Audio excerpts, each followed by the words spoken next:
Hi hello namaste and welcome back to my channel 30 days breakfast రెసిపీలో ఈరోజు అయితే day 13కి వచ్చేసాము. నేనైతే ఆలూ పూరి చేస్తున్నాను. దీనికి ఇంకో నేమ్ మసాలా పూరి అనమాట.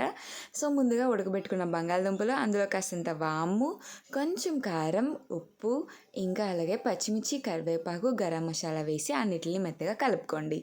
నెక్స్ట్ కప్పుడు గోధుమ పిండి తీసుకొని అందులో కాసింత ఉప్పును కూడా యాడ్ చేసి మొత్తాన్ని మిశ్రమాన్ని కలుపుకోండి. అందులోకే మనం ముందుగా ప్రిపేర్ చేసి పెట్టుకున్న ఆలూ మిశ్రమాన్ని కూడా వేసి కలుపుకుంటూ కొంచెం వాటర్ వేసుకోండి. ఎక్కువ కానీ వేసుకుంటే అవి పల్చి పడిపోతాయి. నెక్స్ట్ వాటిని అయితే ఉండల కింద చేసుకొని మంచిగా వత్తుకోండి. సో పూరీలకి ఎలా అయితే మనం మందంగా వత్తుకుంటామో అలానే వత్తుకొని ఆయిల్ హీట్ అయిన తర్వాత వీటిని అయితే వేసి రెండు వైపులు కూడా మంచిగా కాల్చి తీసుకుంటే రెడీ. సో చూసారు కదా ఎంత పర్ఫెక్ట్గా వచ్చాయో. సో ఇవైతే ఫెస్టివల్ టైంలో ది బెస్ట్ రెసిపీ అనే చెప్పచ్చు. సో మీకు ఎలా అనిపించింది ఈ ఆలూ పూరి నాకైతే కామెంట్ సెక్షన్లో చెప్పండి. సో వెళ్తూ వెళ్తూ మాత్రం సబ్స్క్రైబ్ అస్సలు మర్చిపోద్దు. Thanks for watching. బాయ్.